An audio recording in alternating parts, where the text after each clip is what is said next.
Assalamualaikum warahmatullahi wabarakatuh. Hai Sobat Osram, kembali lagi bersama saya Yuda Wahyudin dan my partner Ayu Kristi di Scary Car Osram.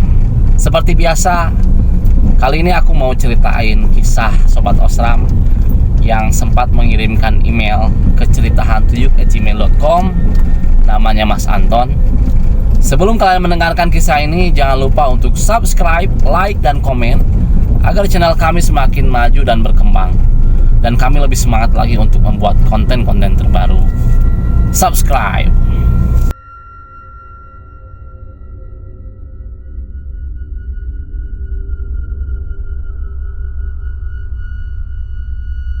Kisah Mas Anton ini, Chris, dialami di tahun 2020. Jadi Mas Anton ini adalah orang Tegal. Ia sudah memiliki 3 orang anak. Ketiga anaknya ini laki-laki dan sudah besar-besar. Waktu itu Mas Anton ini sudah hampir 6 tahun bekerja di Hong Kong. Artinya beliau ini adalah TKW. Dan pada waktu itu kebetulan di tahun 2020 terjadi pandemi COVID yang cukup bahaya waktu itu kan, masih ingat. Ditambah waktu itu Mas Anton juga sudah habis kontraknya selama 6 tahun. Jadi selama 6 tahun ini Mas Anton belum pulang ke Indonesia. Dan kebetulan kontraknya habis. Akhirnya Mas Anton ini memutuskan untuk tidak melanjutkan bekerja lagi di Hong Kong dan memilih untuk pulang kembali ke Indonesia, ke Tegal. Singkat cerita, Mas Anton ini pulang menggunakan pesawat sampai di Soekarno-Hatta, Bandara Soekarno-Hatta. Mas Anton ini menggunakan travel untuk menuju Tegal. Selang beberapa jam perjalanan dari Bandara Soekarno-Hatta menuju Tegal, Mas Anton ini akhirnya sampai di kampungnya sekitar jam 10 malam, Chris.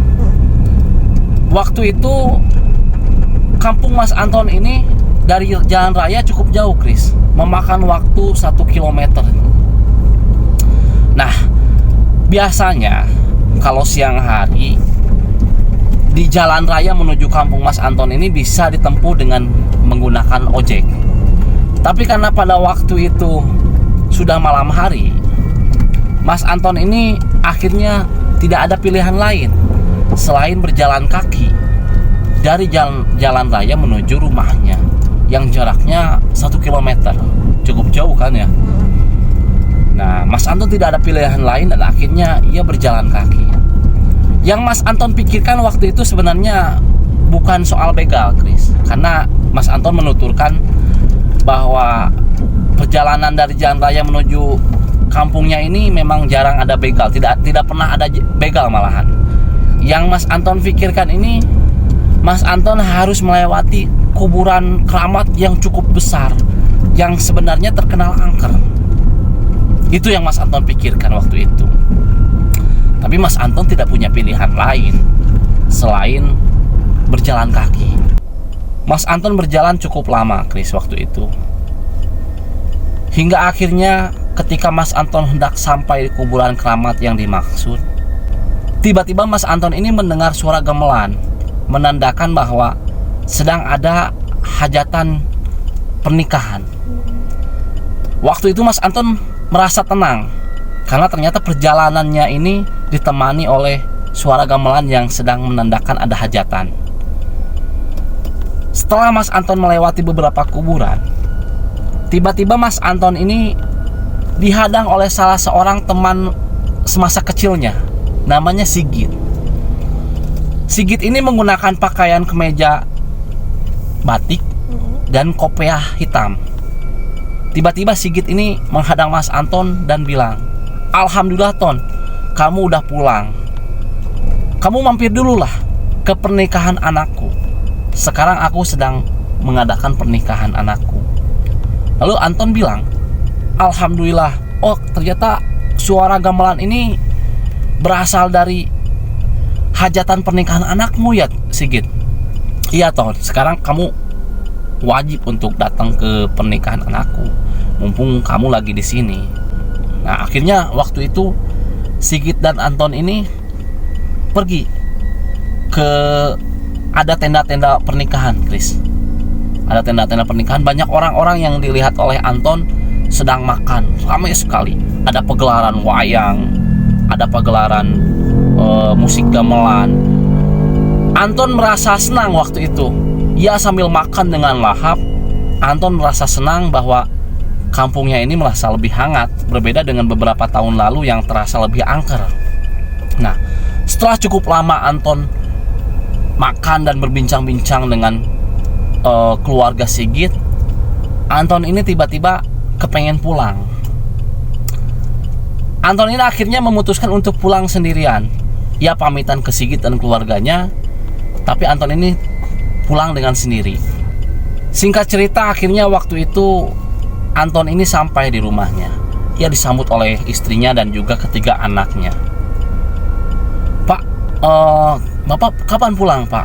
Tadi semenjak tadi jam 10 malam Bapak sebenarnya udah pulang. Cuman Bapak dicegat oleh Sigit, Mas Sigit. Kebetulan dia kan sedang mengadakan pernikahan anaknya. Nah, ketika Mas Anton ini bilang seperti itu, istri dan anak-anak Mas Anton ini tiba-tiba kaget. Wah Pak, yang benar Pak, Bapak bohong gak nih?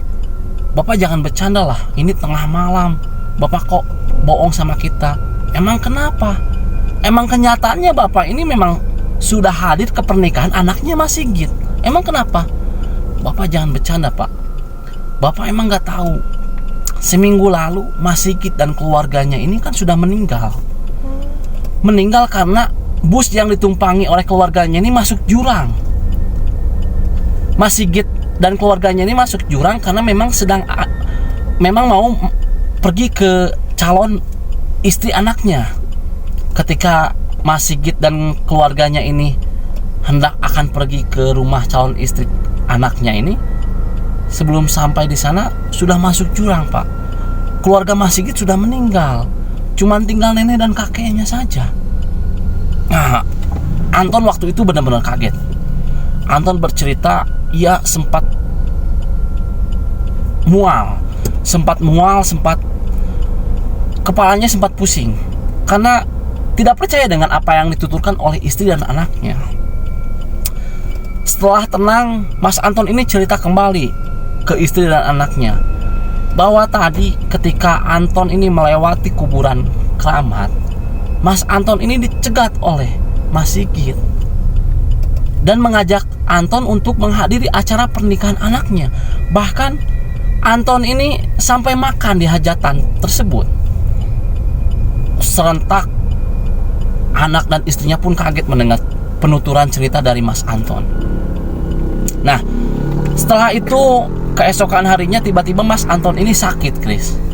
Ia sakit berhari-hari, berminggu-minggu, hingga 6 bulan lamanya Mas Anton ini sakit. Dan sakitnya ini cukup aneh. Setiap kali Mas Anton buang air besar, yang keluar ini semacam belatung-belatung dengan kotoran yang sangat menjijikan. Setiap kali ke dokter, Mas Anton ini dinyatakan oleh dokter sebenarnya tidak sakit apa-apa. Sehat ya? Sehat saja. Cuman Mas Anton ini setiap pulang ke rumah, ia selalu merasakan sakit di badannya. Bahkan ketika yang lebih parah, ketika BAB keluar belatung dengan kotoran-kotoran darah. Mas Anton ini hingga berat badannya turun, Chris.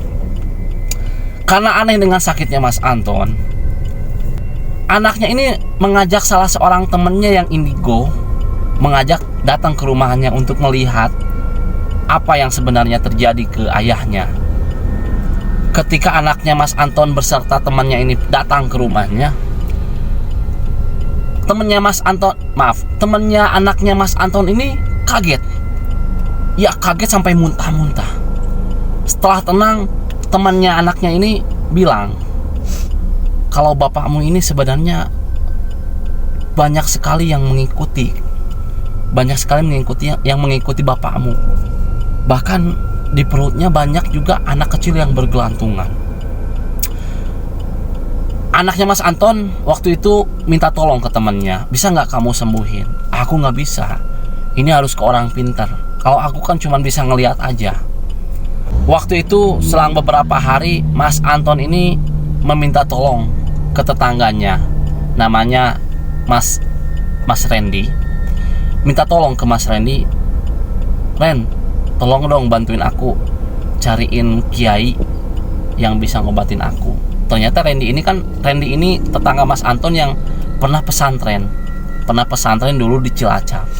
Akhirnya Randy ini mencoba untuk mendatangi pesantren beliau waktu dulu dan meminta tolong untuk kiainya Mas Randy untuk datang ke rumahnya Mas Anton. Singkat cerita, Randy ini akhirnya mengajak kiainya untuk datang ke rumahnya Mas Anton.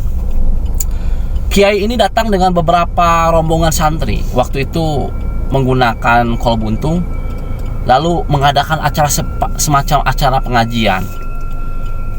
Kiai ini berserta rombongan santrinya ini mengadakan acara pengajian dengan membaca ayat-ayat kursi, membaca ayat-ayat Al-Quran, hingga kondisi Mas Anton ini secara tiba-tiba merasa enakan. Ia tiba-tiba merasa lapar, ia mau makan. Setelah keadaan pengajian selesai, Mas Anton ini akhirnya ngobrol dengan Kiai. Pak Kiai, apa yang Pak Kiai lihat dengan keadaan saya ini? Saya udah 6 bulan sakit Pak Kiai. Apa yang Pak Kiai lihat? Yang saya lihat Mas Anton ini banyak yang ngikutin. Dulu mungkin Mas Anton pernah menyakiti perasaan, maaf, mungkin pernah nggak menyakiti perasaan teman atau apa gitu. Setelah diingat-ingat, ternyata Mas Anton ini dulu sebelum pergi ke Hong Kong pernah cekcok dengan Mas Sigit yang sudah meninggal tersebut, guys.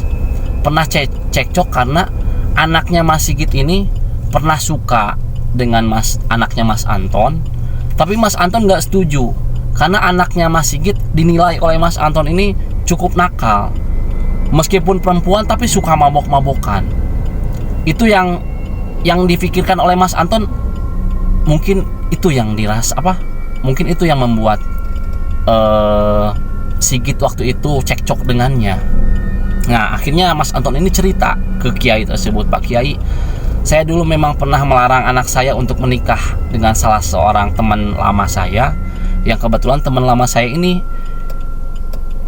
meninggal beserta keluarganya yang masuk jurang dengan bisnya. Oh, kata Pak Kiai begini. Pak Kiai tersebut bilang ke Mas Anton, udah saja sekarang kamu datang saja ke keluarga yang masih ada, keluarga Mas Sigit yang dimaksud. Setelah itu coba kamu untuk ziarah ke makam Mas Sigit dan keluarganya. Nah, beberapa hari setelah pengajian tersebut, Mas Anton ini badannya lebih enakan. Bahkan bisa dinilai Mas Anton ini sudah mulai sembuh, makannya mulai lahap, kondisi badannya sudah benar-benar mulai pulih. Setelah kondisi badannya ini pulih, Mas Anton ini pergi ke rumah Mas Sigit. Ia bertemu dengan ayah dan ibunya Mas Sigit. Ia bercerita dan meminta maaf dengan tragedi yang pernah terjadi antara Mas Anton dengan Mas Sigit. Lalu setelah itu Mas Anton ini pergi ke pemakaman Mas Sigit. Ia pergi ke makam Mas Sigit, ia berdoa dan meminta maaf, ia berzikir di sana. Setelah kejadian itu, berangsur-angsur kesehatan Mas Anton ini sembuh. Dan alhamdulillah, Mas Anton pun sampai sekarang beserta keluarganya sudah sehat walafiat. Mas Anton pun bercerita semoga dari kisah ini ada sobat Osram juga yang bisa mendoakan sahabatnya Mas Sigit, dan semoga berharap Mas Sigit dan keluarganya bisa lebih tenang di alam sana. Dan semoga sobat Osram kita semua bisa mengambil hikmahnya dari kisah yang dialami oleh Mas Anton ini.